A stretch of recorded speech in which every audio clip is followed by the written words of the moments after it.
Olá, meu nome é Penélope de Carvalho e estamos lendo o livro O Poder da Oração, do autor Joseph Murphy. Capítulo 6, versículo 1. E vi que o cordeiro tinha aberto um dos 7 selos, e ouvi que um dos 4 animais dizia, como em voz de trovão, vem e vê. Versículo 2.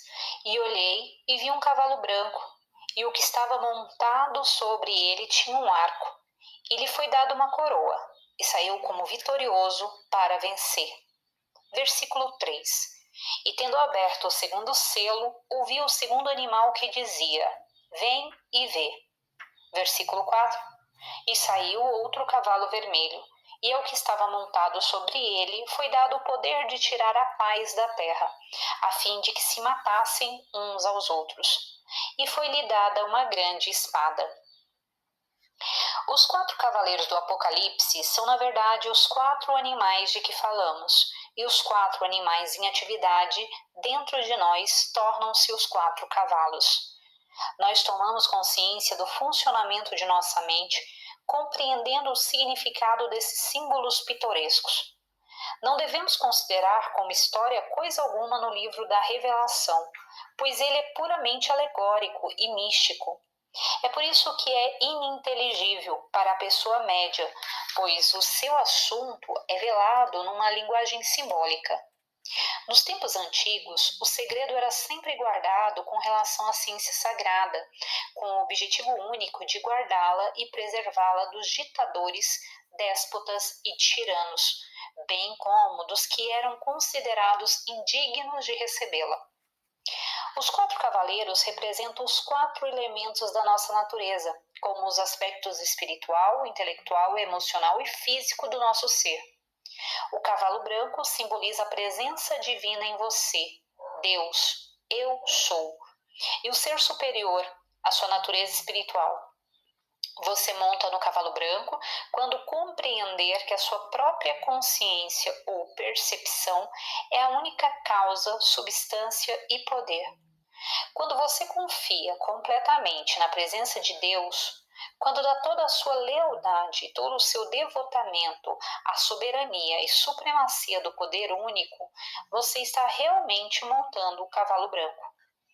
O arco mencionado refere-se ao arco e flecha, que simboliza a palavra que você envia.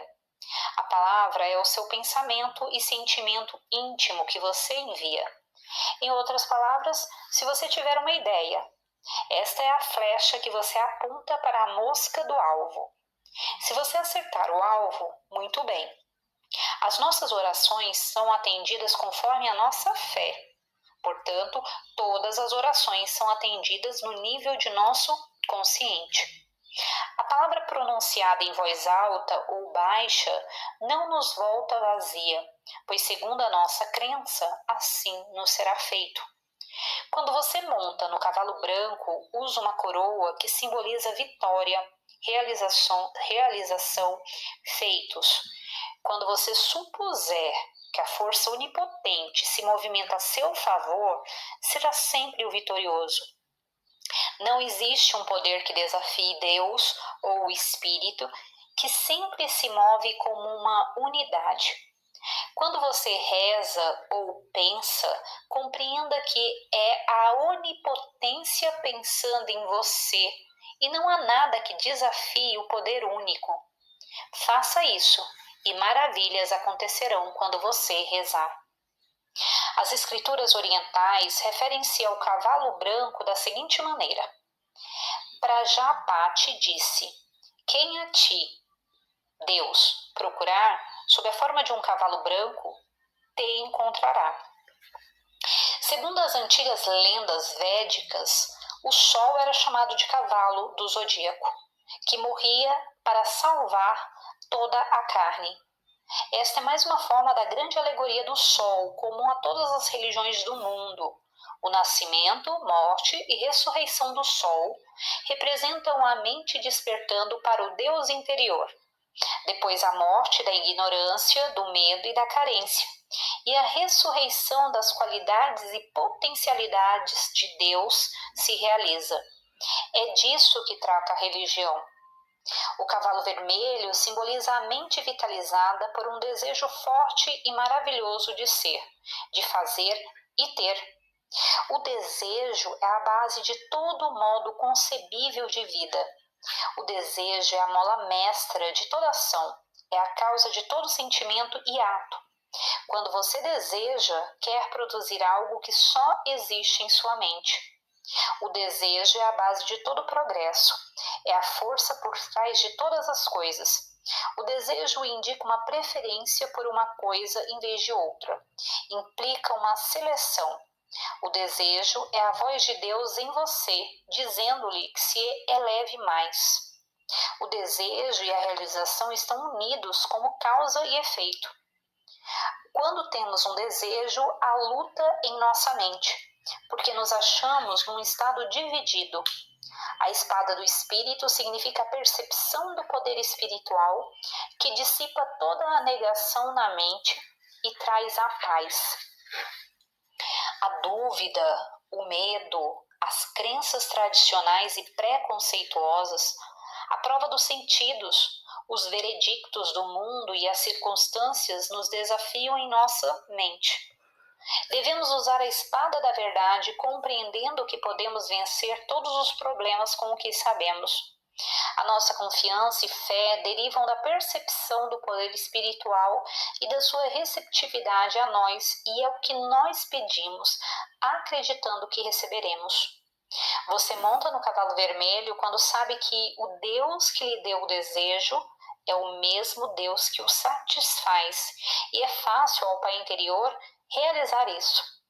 Você agora está armado com a espada da verdade que decepa a cabeça dos pensamentos negativos, permitindo-lhe elevar o seu ideal ao ponto de aceitação. O estado velho está morto, e eis o novo. Versículo 5. E tendo aberto o terceiro selo, ouvi o terceiro animal que dizia: Vem ver. E vi um cavalo negro, e o que estava montado sobre ele tinha na sua mão uma balança. Versículo 6.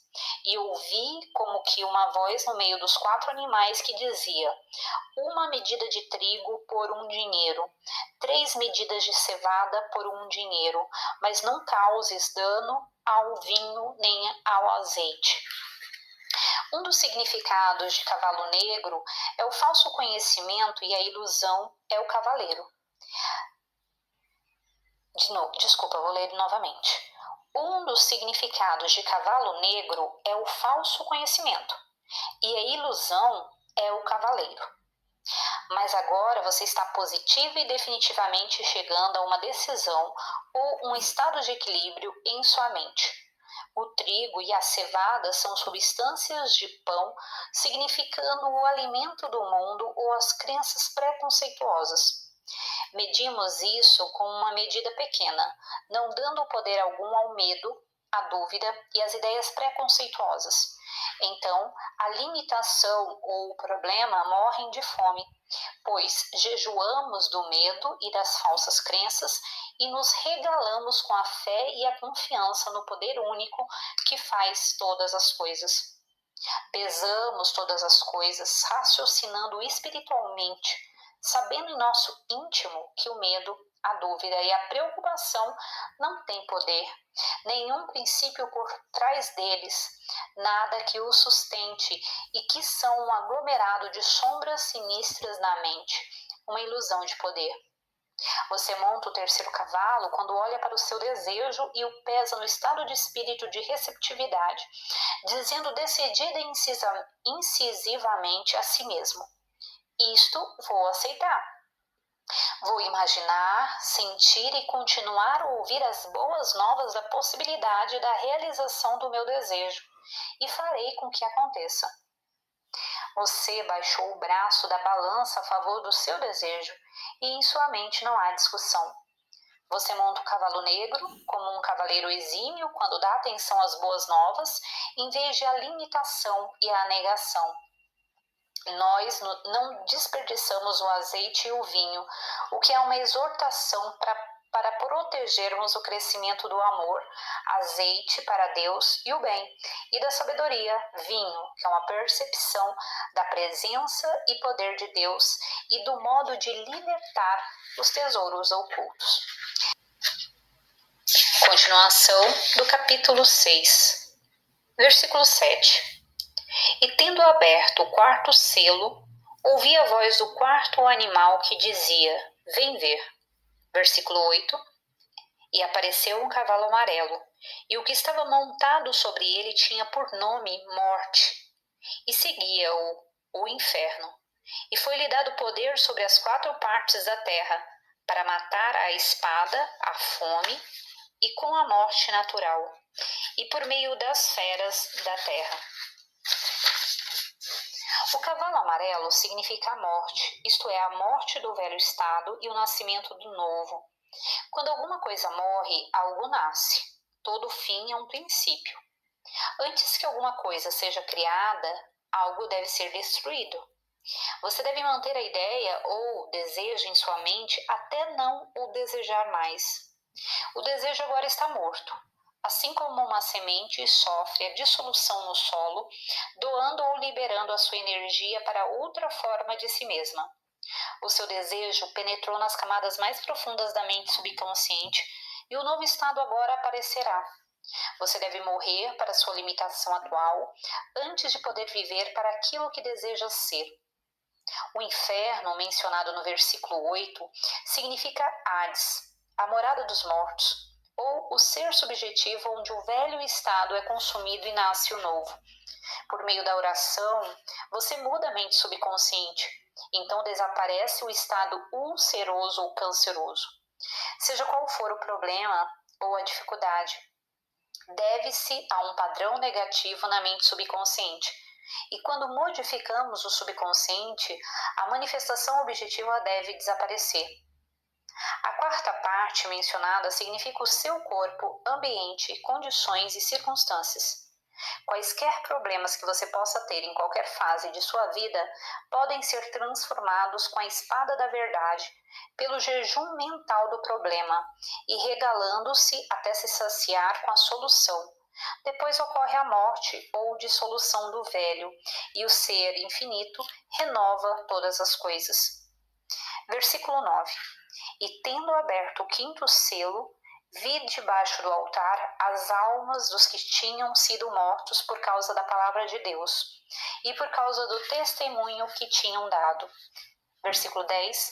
E clamavam em voz alta, dizendo: Até quando, Senhor Santo e verdadeiro, dilatas tu o fazer-nos justiça e vingar o nosso sangue dos que habitam sobre a terra? No mundo exterior, a vingança significa desforrar-se uma pessoa de alguém que a tenha prejudicado. Então, aquele que a prejudicou tornará a vingar-se para procurar ficar quite. E assim, aquilo se torna um círculo vicioso que não acaba nunca. Na Bíblia, vingança significa o equilíbrio ou a reivindicação da verdade. A mim pertence a vingança, eu retribuirei, diz o Senhor. O Senhor é o nosso consciente. Aquela frase anterior está em Romanos, capítulo 12, versículo 19. A mim pertence a vingança, eu retribuirei, diz o Senhor. Romanos, capítulo 12, versículo 19. O Senhor é o nosso consciente. A vingança se dá no consciente quando expulsamos a inveja, o ciúme e outros estados negativos.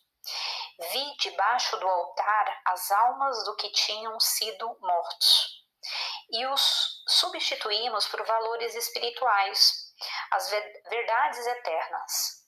Nós nos elevamos em consciência, contemplando a Deus. Nós ficamos quites, isto é, conseguimos o equilíbrio, entramos na paz. Se alguém o magoou, compreenda que você, por meio do seu próprio processo de pensamento, magoou a si mesmo. Permitiu que os seus próprios pensamentos e emoções se descontrolassem. Se você agora estiver zangado com alguém, reze da seguinte maneira: A harmonia, a paz e o amor de Deus que percorrem o meu ser agora também estão agindo sobre a outra pessoa. Continue a fazer isso frequentemente e verá que todas as raízes da má vontade e hostilidade em seu subconsciente murcharão e você estará livre. Você defendeu a verdade e a verdade o liberta. Isto é a vingança, devidamente compreendida. Versículo 12. E olhei, quando ele abriu o sexto selo, e eis que sobreveio um grande terremoto, e o sol se tornou negro como um saco de crina, e a lua se tornou toda como sangue. Versículo 13. E as estrelas caíram do céu sobre a terra como uma figueira, ao ser agitada por um forte vento, deixa cair os seus figos verdes. 6 é o número da criação. E quando a sua oração é atendida, há sempre um terremoto, porque há uma dissolução do velho estado antes de surgir o novo. A hora mais escura é a hora antes do amanhecer. O sol e a lua são símbolos antigos da mente consciente e subconsciente. Quando uma mulher dá à luz, saem dela sangue e água. Ela se esquece das dores do parto e perde-se na alegria de contemplar o recém-nascido. Tudo isso é simbólico do nascimento de uma nova percepção em nós. O saco de crina, mencionado no versículo 12, significa disciplinar os seus pensamentos, afastando-se das tentações, das provas, dos sentidos e depositando toda a sua confiança no divino. Para mim, convertestes o meu pranto em dança. Tu desatastes o meu saco de penitência e cingistes-me de alegria. Salmos, capítulo 29, versículo 12. A figueira é um símbolo do doce fruto da árvore da vida. O fruto do Espírito é a caridade, o gozo, a paz, a paciência, a benignidade, a bondade, a longanimidade, a mansidão, a fidelidade, a modéstia, a continência e a castidade. Contra essas coisas não há lei. Quando os figos verdes caem da figueira, os que ficam são os melhores. O mesmo se dá em nossa mente. Nós fertilizamos e damos atenção somente aos conceitos e ideias que fortalecem, curam, abençoam e nos inspiram. Selecionamos o nosso desejo supremo, nós o subjetivamos, o plantamos, pomos a nossa atenção sobre ele, depois repousamos até que a criação se dê. Versículo 14. E o céu se recolheu como um livro que se enrola, e todos os montes e ilhas se moveram de seus lugares. Os nossos estados velhos se desintegram e desaparecem. Os montes e ilhas representam obstáculos, falsas ideias fixas e dificuldades que desaparecem em presença da verdade que liberta. Versículo 17. Ele já pulou do 14 para o 17, tá? Versículo 17. Porque chegou o grande dia da ira deles, e quem poderá substituir?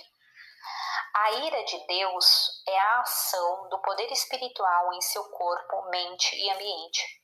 Às vezes há uma crise na doença e o paciente parece piorar antes de melhorar.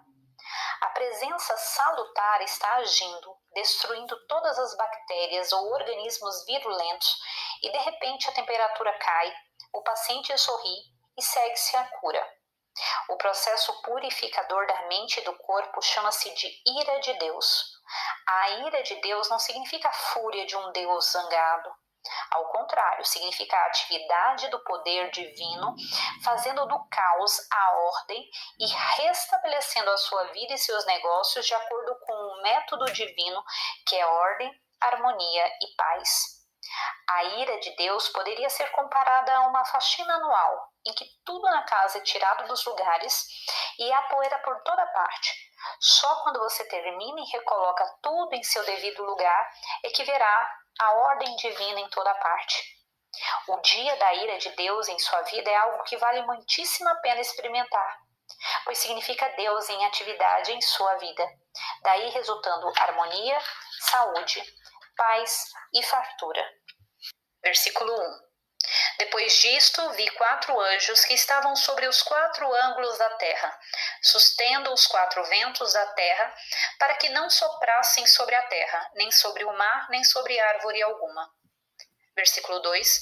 E vi outro anjo que subia da parte do oriente, tendo o selo do Deus vivo, e clamou em alta voz aos 4 anjos a quem fora dado o poder de fazer mal à terra e ao mar. Os 4 anjos estão dentro de você, o que quer dizer o conhecimento da sua natureza quádrupla. O primeiro anjo é a sua percepção de que o Espírito dentro de você é Deus, o poder supremo. O segundo anjo é o seu desejo, cuja realização libertaria você de qualquer situação. O terceiro anjo é o seu sentimento, convicção ou total absorção mental em seu desejo. O quarto anjo é a manifestação ou objetivação do seu desejo. O seu conhecimento da lei criadora e a sua função quádrupla permite que você escolha do tesouro do infinito todas as coisas que podem favorecê-lo ou fazerem-no prosperar. Os ventos citados são os estados de espírito ou sentimentos impressos sobre a mente subjetiva e que aparecem em uma experiência objetiva como forma, função, condições e fatos. Um anjo é uma atitude da mente, uma maneira de pensar. É o anjo que sempre anuncia o nascimento do nosso Salvador. Um conhecimento do funcionamento da sua mente subconsciente é um anjo, porque esse conhecimento lhe permite libertar-se de qualquer dificuldade. O anjo é como a estrela da manhã, que anuncia o aparecimento do sol, que redime a terra das trevas e incendeia todo o céu numa chama gloriosa. O seu estado de espírito, de confiança e fé em Deus, é um anjo que vai à sua frente, tornando o seu caminho reto, alegre e feliz. O sol nasce a leste para abrir e governar o dia. Simbolicamente, o anjo subindo de leste é a sua percepção do eu sou dentro de você como Deus. O seu eu sou é o Senhor Deus onipotente, a única causa, substância e poder no mundo. A sua consciência de Deus dirige todos os outros anjos, pensamentos, ideias, desejos dentro de você. A sua percepção espiritual dirige e ordena todos os seus pensamentos, sentimentos e emoções. Você está no comando e ordena os seus pensamentos da mesma maneira que um patrão diz aos empregados o que devem fazer. A alta voz mencionada no versículo 2 é a sua convicção dominante da bondade infinita de Deus, que vive na expectativa venturosa do melhor. Você é o homem de autoridade, ordenando aos seus servos pensamentos, ideias e conceitos que deem atenção às coisas divinas. Versículo 3. Dizendo: não façais mal à terra, nem ao mar, nem às árvores, até que assinalemos nas suas testas os servos do nosso Deus. Versículo 4. E ouvi o número dos que foram assinalados, 144.000 assinalados de todas as tribos dos filhos de Israel. A terra é o seu corpo e seu ambiente. O seu mundo objetivo. O mar representa a sua emoção. As árvores são ideias e pensamentos que cresceram em atitudes e convicções fixas. E quando você assinala os servos de Deus na sua testa, está consciente e subconscientemente convencido das verdades que você afirma. E nada pode feri-lo, já que você não dá nenhum poder ao mundo ou aos fenômenos externos. A sua fronte representa a sua mente consciente. E quando a sabedoria subjetiva de Deus unge o seu intelecto, você assinalou os servos de Deus em seu intelecto. Os seus pensamentos de agora em diante serão nobres e divinos, e um sentimento verdadeiro segue os seus pensamentos verdadeiros. O versículo 4 refere-se a nossas 12 faculdades da mente. O consciente multiplica e aumenta tudo em que toca. Os seus 12 poderes, quando disciplinados, são extremamente aumentados e por isso são referidos como 144 mil. Quando você desperta as suas faculdades, elas se tornam poderosas. Versículo 9. Depois disto, vi uma grande multidão que ninguém podia contar, de todas as nações e tribos e povos e línguas que estavam de pé diante do trono e à vista do Cordeiro, cobertos de vestes brancas e com palmas nas mãos. Todos os homens do mundo são prolongamentos de você. Você é a multidão, e os 2,5 bilhões de pessoas neste mundo são projeções de você. Ele falou isso, na época que o livro foi lançado. Aqui eu não vejo o ano, mas minha avó comprou em 1992. Mas eu acho que era anos 80, isso que ele escreveu. Voltando. Quando os sinos dobram por alguém no mundo, também dobram por você. Só existe um homem. Ele colocou aqui homem com H maiúsculo. E nós somos todos manifestações do homem uno. Novamente, homem com H maiúsculo, uno com U maiúsculo. E da vida una. Vida com V maiúsculo e una com U maiúsculo. O homem, já com letra minúscula. O homem não reconheceria as células do seu próprio corpo se as visse ao microscópio, nem reconheceria o cabelo da sua cabeça, nem o sangue de suas veias. Igualmente, o homem não desperto e não esclarecido não reconhece outros homens como parte de si. Quando começamos a disciplinar as nossas 12 faculdades por meio da oração e da meditação, recebemos as palmas da vitória e do triunfo. Versículo 14. E eu disse-lhe, meu Senhor, tu o sabes. E ele disse-me, estes são os que vieram de uma grande tribulação e lavaram as suas vestes e as embranqueceram no sangue do Cordeiro. Lavamos as nossas vestes quando disciplinamos as nossas faculdades mentais, atitudes e sentimentos. Em outras palavras, nós nos vestimos mentalmente para Deus. E quando entramos em sua presença, usamos as vestes como estados de espírito de amor, alegria e expectativa. Não podemos chegar à mesa do banquete de Deus usando as vestes do medo, raiva, ciúme, ressentimento, preconceito, condenação. Nós nos purificamos, derramando amor sobre os outros, desejando-lhes saúde, felicidade, paz e boa vontade. O amor é o cumprimento da lei da saúde, fartura e segurança. O branco significa pureza e sinceridade.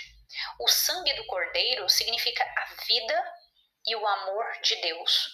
Ao entrarmos na consciência do amor de Deus, tudo que não se parecer com Deus em nossa mente ou coração se dissolve.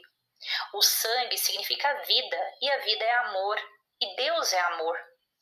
Quando você dá vida, amor e atenção às ideias que elevam, favorecem e curam. Você é salvo pelo sangue do Cordeiro. O Cordeiro é um símbolo universal de sacrifício, do sacrifício de desistir de nossos pensamentos e emoções negativas e paixões destruidoras, com o propósito de fazer um lugar na alma para as qualidades da bondade, verdade e amor. Renunciamos ao menor pelo maior. Sacrificamos um modo de vida inferior a fim de cultivar e desfrutar uma vida superior. Todo progresso é um sacrifício nesse sentido. Os sacrifícios e oferendas queimadas significam, em geral, a regeneração e desenvolvimento espiritual do homem pela sabedoria, verdade, beleza e amor. Em linguagem simples, o Cordeiro de Deus é o desejo do seu coração, pois o desejo é o dom de Deus, e você deve sacrificar ou oferecer o seu desejo sentindo a sua realidade, de modo que ele morra em seu subconsciente e seja ressuscitado como oração atendida. Versículo 15. Por isso estão diante do trono de Deus e o servem de dia e de noite no seu templo, e o que está sentado sobre o trono habitará entre eles. O homem de mente espiritualizada senta-se sobre o trono do seu próprio consciente, mantendo um controle de suas 12 faculdades, e julga tudo de acordo com os padrões espirituais e a verdade de Deus. Finalizo aqui